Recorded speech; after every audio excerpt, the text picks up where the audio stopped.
Qué bueno que pueda continuar con nosotros. Iniciamos nuestro segmento Debates y Soluciones para abordar con quienes se debería discutir las posibles reformas electorales.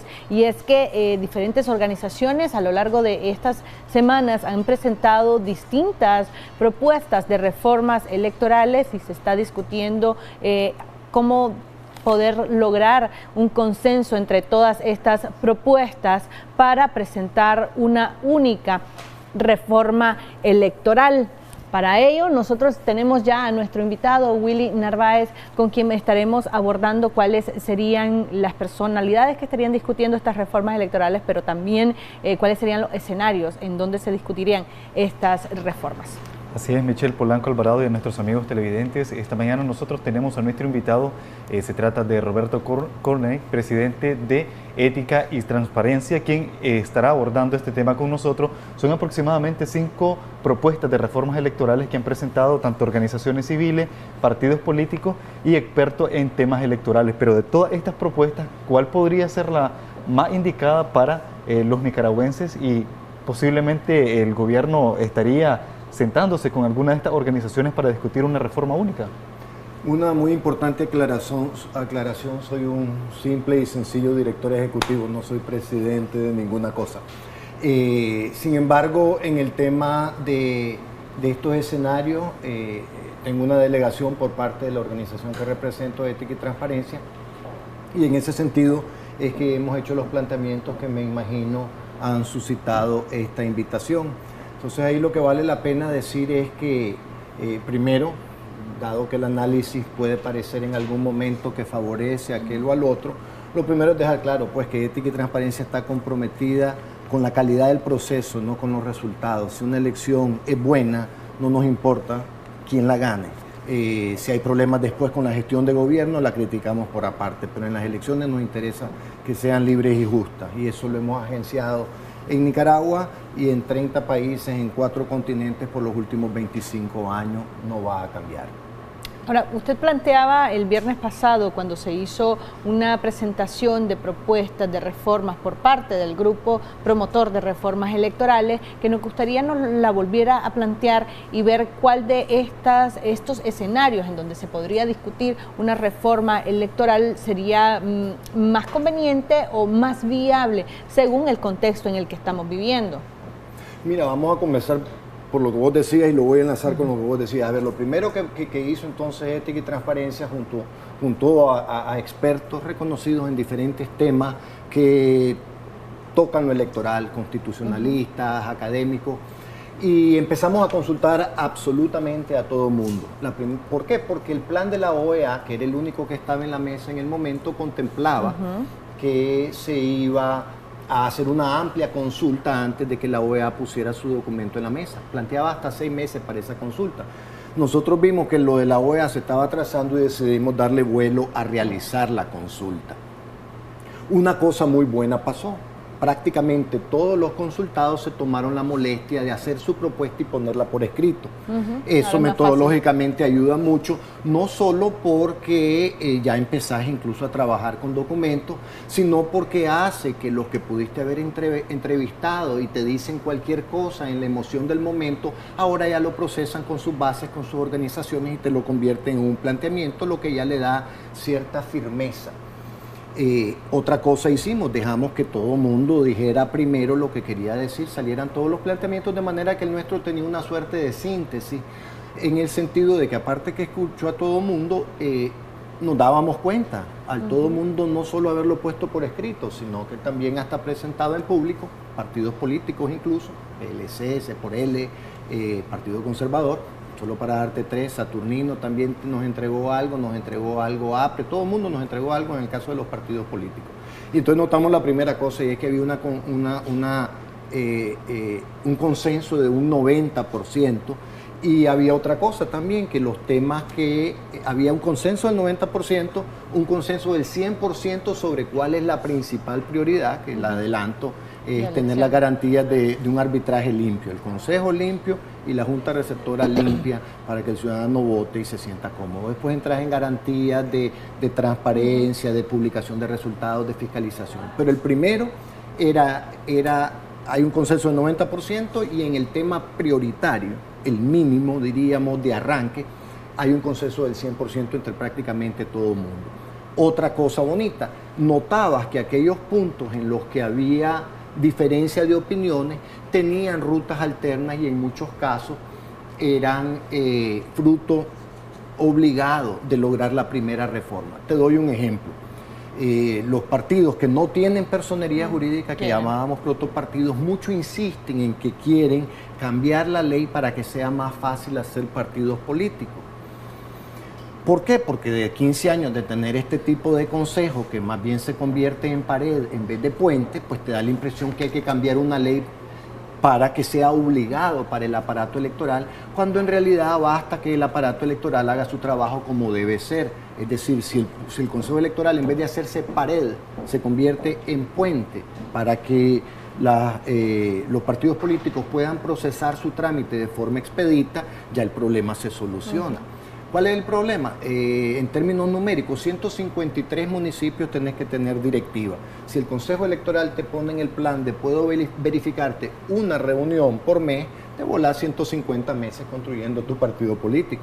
Si el Consejo se pone en el plan, la ley le permite, tiene mucha discreción al respecto, que te va a certificar 50 reuniones municipales este fin de semana, 50 el próximo, el siguiente el próximo, en 3 semanas tenés partido, ¿me entendés? Entonces, muchos creían que necesitaban reformar la ley para hacerlo de forma rápida y lo único que necesitaba es que el árbitro se pusiera de árbitro en vez de ayudara o imposibilitara según le conviene al partido de gobierno. Pero algunos Por eso es que políticos... el tema fundamental es el de componer el arbitraje. Ahora, por ejemplo, en ese punto el partido C por L, por ejemplo, difiere un poco porque es el tema de relajar los requisitos o permitirles a pequeños partidos ir formándose. El C por L, el planteamiento es que esto no debe de ser puesto que ellos ya han trabajado toda su estructura y no lo ven justo que se le dé. Esas son de las diferencias entre los partidos grandes y los partidos pequeños. Claro, no tenés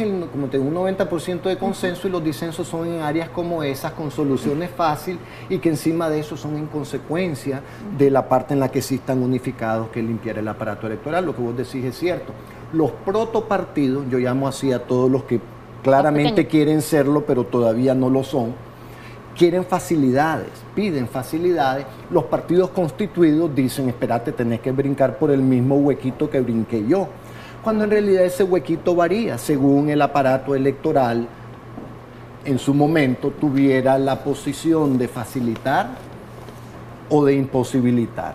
Entonces, en ese sentido, vemos que los partidos probablemente en una reforma electoral, los partidos políticos, sobre todo los de representación parlamentaria, en una negociación electoral no abogarían por facilidades para personería jurídica. Sin embargo, sí abogarían por el buen consejo que inmediatamente le da personería jurídica a cualquiera que lo merezca sin ponerle mayores obstáculos. ¿Me entendés? Entonces la solución, hay varias maneras de llegar a Roma, dice un dicho. Ahora, vayámonos a los escenarios. Estas reformas electorales en un principio, antes de la crisis de abril del 2018, se iban a discutir junto con la Organización de Estados Americanos. Esa posibilidad ha disminuido que se haga realidad por todo el contexto que se está viviendo. ¿Con quiénes podría el gobierno discutir estas reformas electorales, además de los partidos políticos, la oposición o a estos grupos que se llaman opositores, que estamos hablando de la Alianza Cívica o la Unidad Nacional Azul y Blanco? A ver, primero, no descartemos el escenario OEA, primero porque creo que es el ideal en muchos sentidos, incluyendo algunos que le interesan al gobierno. Y por eso es que el gobierno quería hacer esto con la Secretaría y el tema de la entrada de la comisión, que es superior a la Secretaría, porque es delegada por los cancilleres, por el órgano fundamental de la OEA. Ahí es donde ha entrado el problema. A ver, pero quedémonos en la OEA y su lado bueno. Su lado bueno es que viene con mucha garantía técnica. La OEA no te va a agenciar una reforma electoral que no cumpla con los estándares ya identificados. Recordemos que la democracia no la inventamos aquí, tiene 200 años y mucha experiencia de qué es lo bueno o lo malo. Entonces ya hay conocimiento en la OEA de qué tipo de reformas debe de haber. Esa es una primera cosa buena. Una segunda, ya te queda instalado de observador, que es uno de los elementos fundamentales, donde hay 100% de consenso entre todos los actores opositores. Y tiene una tercera cosa que le puede gustar mucho al gobierno, es un lugar donde si el gobierno tiene la voluntad, no asumo que la tiene, pero la podría tener, porque las sanciones, que es lo que de su propia boca dijo en el INCAE, te saco los presos, te cambio la ley, mejoro la democracia, componeme las sanciones, y el otro lado le digo, bueno, no controlo las sanciones. Ahí es donde la OEA sí las controla, porque en la comisión hay 2 miembros que son los que han sancionado, y uno presume que el certificado de la OEA a una reforma electoral significa que no vienen más sanciones por el lado de la Unión Europea. Entonces la negociación con la OEA es el escenario ideal en el que Ortega entregue elecciones libres para recomponer su mediano y largo plazo, arriesgando el corto, poco, porque en realidad solo en el caso de una elección muy desastrosa le va muy mal. Eso lo vamos a platicar después. Pero entonces, ¿qué es lo que ha pasado? El escenario es propicio, pero al crearse la comisión recibe un mandato no solo de ver el tema electoral, sino de también ver el de la justicia. Y como nos decía un penalista de los tantos personas que entrevistamos para la reforma electoral, nos decía, hasta el penalista, abogado penalista más malo, siempre le recomendaría a un cliente que tiene problemas en el ámbito de la criminalidad que no levante el tema, que no lo mencione, que no acepte nada, que no firme admisiones, que no reciba entrevistas al respecto. Y Ortega entonces en eso está cerrado, muy probablemente, visto desde el punto de vista legal, una asesoría que en ese respecto parece hacer mucho sentido. No, estamos hablando, sería su abogado el que le recomienda eso, no el abogado del pueblo nicaragüense, pero por eso es que en estas cosas cada bando tiene su abogado. Entonces el tema de la OEA pasa a estar en veremos, es flexible, me imagino, la semana que viene vamos a platicar con la OEA para ver si existe el escenario y cómo está trabajando ese tema de la comisión con un mandato, la secretaría con otro, cuando todo el mundo identifica que el tema electoral es el fundamental. Si recordamos, desde la época de la rebelión, los chavalos, que son los que pusieron la sangre en estas circunstancias, señalaban que la justicia es algo que jamás se iba a poder ver durante este gobierno y tenía que verse en el próximo. Y no solo, declaraban también que la verdadera justicia es que ganara su causa de la democracia, más allá de que hubiera procesos contra individuos particulares. Entonces el tema de la OEA pasa a estar en veremos, entonces se abren otros escenarios, porque Ortega, como cualquier otro gobierno en cualquier otra parte del mundo, no solo va a cerrar puertas, sino que tiene que abrir ventanas por la naturaleza propia del juego político. Entonces uno se imagina que puede tratar de cocinar una reforma electoral con otros actores, en otro lugar, pero que por su calidad la misma OEA y toda la gente que ha andado trabajando el tema electoral diga, ahí está lo que pedimos. Y por lo tanto no es un mal lugar, sobre todo por una razón fundamental. Ya ocurrió en este proceso de hablar de la reforma, ya está avanzado una especie de unificación del lado nicaragüense, del lado opositor nicaragüense de cara a Ortega. Eso no existía cuando hubo el diálogo en la capilla y después cuando hubo el diálogo en el INCAE. En ese entonces el interlocutor era la alianza, por su propia naturaleza espontánea, autoconvocada y de protopartido, no invitó a los demás partidos. ¿Por qué? Porque en fondo también había mucho de rechazo a la gestión de esos partidos. Pero un año después se dan cuenta que comparten el 90% del DNA de una reforma electoral y el 100% de las prioridades. Y no solo eso, están en un entorno en el cual si no logran una victoria fuerte es difícil de defenderla, y si no logran una victoria fuerte probablemente muy poca cosa cambie. Creo que todo el mundo está bastante claro que en el entorno actual, si no se logra del lado opositor una mayoría constitucional, ese mismo día Ortega con su asamblea, en una especie de piñata legislativa, elegiría a los 16 magistrados, ni siquiera te daría cuota, que tienen la misma duración que lo que tendría el gobierno entrante, y por lo tanto la posición de cogobierno es demasiado fuerte como para imaginar que sería posible avanzar en ninguna dirección si no fuera en una especie de entendimiento con Ortega, en alguna medida parecido al tipo de arreglo al que tuvo que llegar el gobierno de doña Violeta en el 90. Ahora, el factor tiempo es muy determinante en estas conversaciones entre la OEA. Usted ya decía de que van a la próxima semana tener algunas conversaciones para ver cómo avanza esto, pero ¿qué tan probable es de que a raíz pues, de estas propuestas que hizo el gobierno a la OEA pueda surgir algo este año o prácticamente...? Mira, es cierto, si lo de la OEA se activa, se activaría pronto porque si no otras cosas terminarían ocupando su lugar. Y en ese entorno, como te digo, hace unos meses, cuando estábamos todavía en la capilla y es el día de la rendición y todo eso, era imposible imaginarse que ese grupo pudiera contemplar que una negociación con partidos fuera aceptable. Sin embargo, como te digo, en el tiempo ha madurado la cosa y uno esperaría, es más, podemos confirmar después de las pláticas que hemos tenido, que si el gobierno convoca a los partidos parlamentarios, que de hecho ya lo hizo en un par de ocasiones, estos partidos parlamentarios no van a reproducir lo que hizo la alianza, que no fue un error porque se tenía que instalar en la mesa, no existía, tenía que tomar forma, entonces dijo, hablo solo, hablo por el pueblo nicaragüense. Los partidos políticos no cometerían ese error, saben que su feligresía es escasa y que el éxito de una reforma electoral no es solo la reforma electoral, es después ganar esas elecciones para las que reformaste, y en ese caso necesitan a la alianza y todo ese sector opositor. Y entonces no van a ir a esa plática con Ortega, dejando a un lado. Bueno, de otros organismos. Bueno, no, de hecho yo creo que eso pasa por añadidura. En alguna medida, si ya has estado platicando para reformar la ley electoral, si ya consensuaste entre todos, actores, protopartidos, partidos políticos, los parlamentarios, si ya tenés un gran consenso del 90% de lo que querés, tenés una idea bien clara, absoluta, entre todos, de cuáles son los mínimos a sacar. Y de hecho ya venís platicando cómo resolver los temas, cómo plantearía los temas de democracia.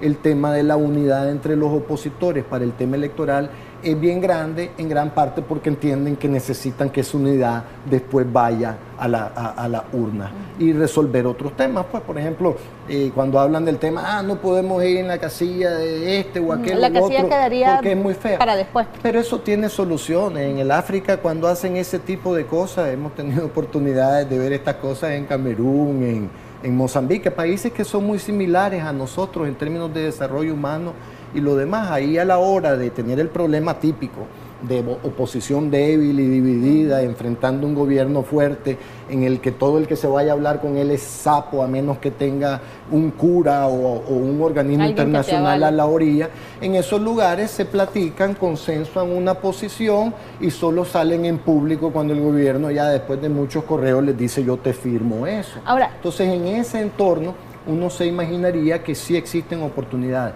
No estamos hablando de que haya lugares que parecen más propicios para que la cosa saliera bien. Por eso nos gustaba la OEA, por eso nos gustaría un espacio que si tiene partido, sea en privado, no anden haciendo esa cuestión de entrar al INCAE con la obligación de salir en la tarde a decir algo. No. Si ya llegas a una cuestión pública es porque ya tenés algo que le satisface a tu base, que fue consensuada con tu base y que ya le dio el ok el otro lado. En ese momento te podemos mover bien rápido y hacerle mucho bien al país. Y te repito, creo que una de las cosas que ha pasado no solo es que se reemplazó la consulta de la OEA por una consulta espontánea entre nicaragüenses, que es muy bueno, sino que también en ese mismo proceso están platicando cosas que los unifican más que la reforma electoral. Ahora, ¿qué sucedería si no se llega a una discusión con otros partidos políticos o con la alianza misma y el gobierno plantea su propia reforma? Fíjate que termina siendo muy parecido. En ese sentido, el ejercicio ya está hecho. El corralito, si lo queremos hablar desde un punto de vista técnico electoral, el corralito ya está hecho. La reforma o tiene ciertos contenidos o no es reforma. Ahora, si no tiene esos contenidos y encima de eso no solo es cocinado sin ningún actor, hecho por sí mismo el gobierno, más bien se convierte en una especie de bofetada, como podría ser visto por los Estados Unidos el firmar un acuerdo con Irán. Entonces, en ese sentido, estamos asumiendo que el gobierno, si hace alguna reforma electoral, en alguna medida, dentro de una posición negociadora, dentro de una posición de entregar algo que ya estamos claros que consiste, mayor viabilidad de futuro en el mediano y largo plazo para Daniel, para su partido, para él en su posición dentro del partido, que es algo que está muy comprometido ahorita con las sanciones, su línea de sucesión y su círculo cercano están minados, entonces son muy susceptibles a cosas que en nicaragüense lo llaman como el síndrome de Bolaños, no, tenés que poner a alguien y ese alguien te le da un vuelco al partido. Sí, pero en realidad mucho. A nivel internacional más bien esto se parecería un poco a la situación de Ecuador, en la que Correa, un tipo muy de una línea, termina poniendo a uno que hasta su vice fue, que es este señor Moreno, el de la silla de ruedas, y ese es el que le da la vuelta de tuerca porque interpreta que una cosa que todo gobierno elemental ya en Latinoamérica tiene que tener, no por principio, sino por madurez, y es que en este hemisferio, probablemente en todo el mundo, pero en este hemisferio, si sos un país pequeño y vulnerable, vos podés hacer tus cosas con los Estados Unidos y hasta sin los Estados Unidos, pero no contra los Estados Unidos. Si lo haces contra los Estados Unidos, te empobrece. O sea, ¿qué vendemos? Bananos, lo vende Honduras, lo vende Costa Rica, lo vende... Pues no vendemos minerales de los que hacen los celulares, no estamos en unas cuestiones donde podemos pulsear. Es más, de hecho, la capacidad del gobierno de los Estados Unidos de quebrar la economía de un país, cualquiera de los nuestros, es tan grande y tan extensa que su propio pueblo en los Estados Unidos ni cuenta se daría de las circunstancias que su gobierno podría estar propiciando en otras partes. Es decir, ni siquiera tiene el filtro de ser un tema político de altura en los Estados Unidos. ¿La oposición y los partidos políticos podrían aceptar unas reformas propuestas por el gobierno si te dan garantías mínimas? ¿O deben de aceptarlas? A ver, una de las cosas que tenía como ventaja la OEA es que te venía con una especie de machote de elecciones libres, son esto en el mundo entero. Esto es lo que tenés que hacer. Ya si no hay una intermediación de ese estilo, hay menos defensas para que el lado opositor entregara la valija. Si llegan a agarrar par de magistrados y todo eso, sería gravísimo, pues no solo para la oposición, sino porque Ortega tampoco sacaría mucho de esas circunstancias. Pero lo vemos bastante improbable porque parece ser evidente que en el mediano y largo plazo sacar un par de magistrados ahorita o incluso un cogobierno, porque Ortega puede abrirte la gasa y decir, mire, regresemos al pacto en su versión inicial, mita y mita, todo el mundo y vamos a elecciones. Vos está claro que eso lo único que te ganaste es entrar a la línea de sancionados y enfrentar una circunstancia deteriorante. Te montaste en el barco que se está hundiendo. Entonces, en ese sentido, creemos que esa es suficiente razón como para, no para descartar, pero para estar claro que el escenario en que los opositores llegan a recoger un par de curules y un par de magistraturas no es un escenario que ningún político razonable, no te estoy hablando de sus estados morales o de su competencia ética, estamos hablando de políticos razonables, ninguno va a ir a sacar una magistratura que dura 2 años y al mismo magistrado lo que le va a ganar es un saco de sanciones. Don Roberto, tenemos audios que nos han mandado nuestros amigos televidentes a nuestra línea de WhatsApp. Vamos a escuchar 4 de estos. Agradecemos su brevedad y sobre todo el respeto a nuestros invitados. Escuchamos el primero. Buenos días, saludos a todos y especialmente al señor Courney, uno de los conocedores en temas electorales y procesos electorales. ¿Cuánto tiempo considera usted que se puede dar para reformar la ley electoral y para depurar el padrón electoral, que me parece que son 2 aspectos fundamentales para una elección justa, libre y transparente? Mi nombre es Francisco Delgadillo, presidente de la Unión Demócrata Cristiana. Gracias por el amigo. Vamos a escuchar el siguiente audio. Muy buenos días a todo el equipo de Acción 10. Quisiera hacer una pregunta. Del presupuesto de la República de Nicaragua, ¿se está pagando todos los partidos políticos en una creación? Sería que Por eso es que ellos quieren hacer muchos partidos políticos porque están tomando del dinero de las arcas del Estado. Esa sería mi pregunta. Muchas gracias. Tercero de los audios. Buenos días, Canal 10. Como está hablando debate de las reformas electorales, a mí me gustaría que si hubieran elecciones presidenciales, que fuesen como hacen en la frontera cuando va para Honduras y El Salvador, que ponen un dedo digital para verificar si la persona entró o salió, porque así se da cuenta si esa persona ya llegó a votar para que no hayan fraudes. Muchas gracias. El cuarto y último de los audios. Muy buenos días para los del Canal 10 y el invitado, el señor Corney. Mi pregunta es que si se pueden efectuar elecciones democráticas y libres en presencia de Daniel Ortega y Rosario Murillo. A nuestros amigos televidentes, Michelle. Sí, vamos a iniciar, Roberto, si respondemos, preguntaba el primero de nuestros televidentes, que si cuánto tiempo podría tomar la reforma y la depuración de un padrón electoral. Primero, la reforma dentro del plan de la OEA tenía una lógica, ¿no? Se hacía una consulta amplia de 6 meses y después se hacía un raflazazo. Ya con el consenso se puede pasar por la Asamblea de forma veloz. Más o menos ese es el estado en el que estamos. La consulta ya está hecha, la unificación de los polos que negocian ya está bastante avanzada y por lo tanto una vez esto está tan fácil como que un lado le diga al otro estoy listo para platicar, el otro lado le diga qué propones, se manden un par de correos y si hay consenso le enseñas a eso a un garante. Aquí hemos tenido el problema, déjame el apéndice ahí, de que el garante también es facilitador, es decir, metes al que va a garantizar a facilitar la plática. No. Se necesita otro Mete al garante cuando ya tengas el resultado. Vos le llegás al Papa, le llegás a la Unión Europea y le decís, ya acordamos elecciones libres en este documento y en ese momento te lo garantiza. Pero si lo querés meter a la negociación, se empantana. Entonces, los buenos garantes, por lo general, es mejor sacarlo. Si el garante en realidad es la clave del asunto, no lo empantanes en la negociación, lograr la negociación en otro lado y lo pones a garantizar un documento ya en concreto. Garantiza el éxito.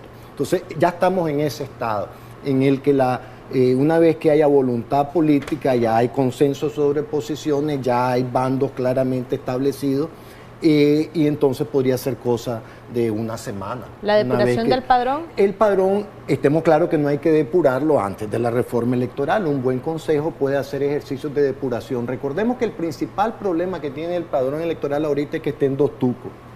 Los que han votado todos estos años y los que no han votado todos estos años. Los que no han votado todos estos años por la razón que fuera, estar fuera, no tener confianza en el aparato electoral, ahorita perdieron su derecho a votar por no haber estado votando y encima de eso no se sabe ni cuándo, ni dónde, ni cómo se le va a suplicar a quién para recuperar el derecho. Entonces estamos claros que la primera cosa que hay que hacer y que haría un buen consejo es unificarlo. Todo nicaragüense que haya sacado cédula lo vamos a ubicar en una junta receptora de voto, va a estar ubicado en una junta receptora de voto y entonces el proceso ya de auditoría es más sencillo de ubicar, de que la gente esté en su lugar y eso por último lo podés resolver ya durante el proceso electoral con una buena jornada de verificación. Es un problema grande, pero como muchas veces pasa es de buena solución, es de fácil solución y de añadidura a un buen consejo, ¿verdad? Claro. Un amigo planteaba la posibilidad de ejercer el derecho al voto de manera digital. ¿Es probable esto?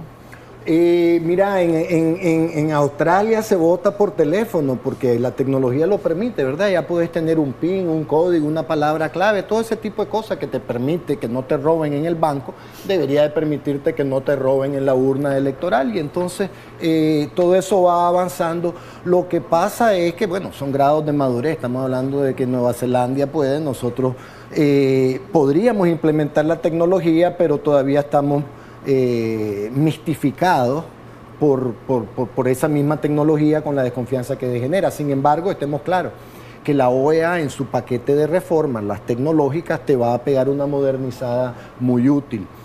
Además, ve que interesante, si hay buen observador, el observador determina que el software del sistema computarizado es aceptable y eso elimina un montón de problemas de suspicacia. Expliquémosle brevemente al otro amigo televidente que planteaba, ¿es posible elecciones libres en Nicaragua con Ortega? Había una segunda pregunta que fue genial también, que era la del presupuesto. En Nicaragua a los partidos no se le da presupuesto, se le da, del presupuesto, ninguno come el presupuesto de la República, excepto en elecciones y según su tajada del electorado como reembolso. Eso te garantiza que no es gran negocio tener un partido político desde el punto de vista de recibir prebendas del Estado. Hay una franquicia aduanera con la que podés meter 3, 4 cositas libre de impuestos, pero no es el corazón del corazón, no te hace millonario de ese modo. Entonces, el tema de que los partidos proliferen para cascar reales con la actual ley no ocurre.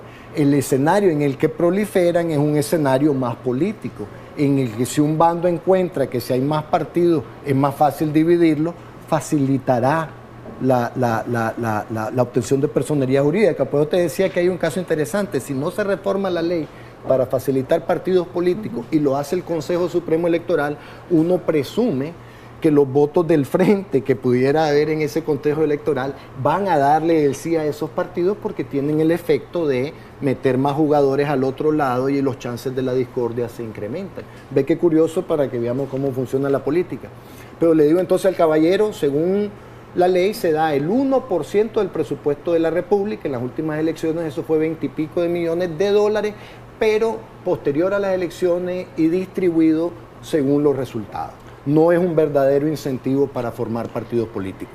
Indudablemente las reformas electorales y unas elecciones tendrá que jugar un rol protagónico el presidente Ortega. ¿Se puede o no se puede? ¿Se debe o no se debe ir a unas elecciones con el presidente Ortega? A ver, en síntesis, porque no debemos de otorgarnos facultades que no tenemos. En la consulta encontramos en ese 100% no está el tema, es decir, en lo básico de articular un proceso competitivo entre los actores con garantías, con transparencia, con vigilancia, con arbitraje justo, con observación.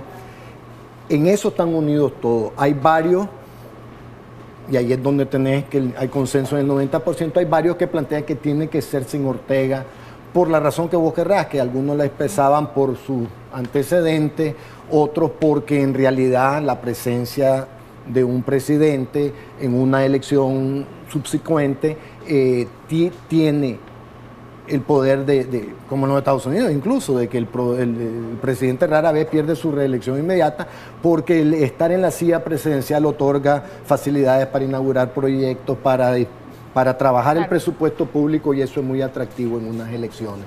Entonces tenés como diferencias, pero allí mismo está la piedra. Si hay un consenso alrededor de ciertas cosas, yo sospecho que algunas de las cosas en las que hay disenso, como el tema de los partidos, las facilidades para la alianza que te contaba, no terminé la idea. En el África lo que hicieron, como todos los partidos eran infumables y nadie se podía ir a meter a la casilla del otro, se fueron a una plaza pública a tirar a carisol. Entonces todo el mundo quedó claro que si terminaste en la casilla 1 no es porque todos se le vendieron a la 1, sino porque Dios quiso dejar caer la moneda de ese modo. Se nos está acabando el tiempo, Corney, ya de manera de conclusión, y ya para concluir, ¿se deben llegar a elecciones para transformar toda la crisis?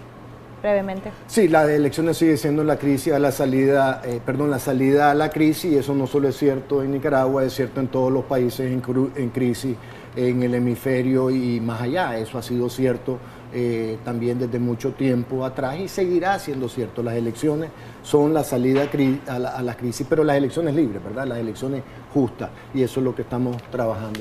Perfecto, muchísimas gracias por tu presencia. Esperamos poder tenerte en las siguientes ediciones de Acción 10 en la mañana. Vamos a hacer una pausa comercial, ya regresamos con más.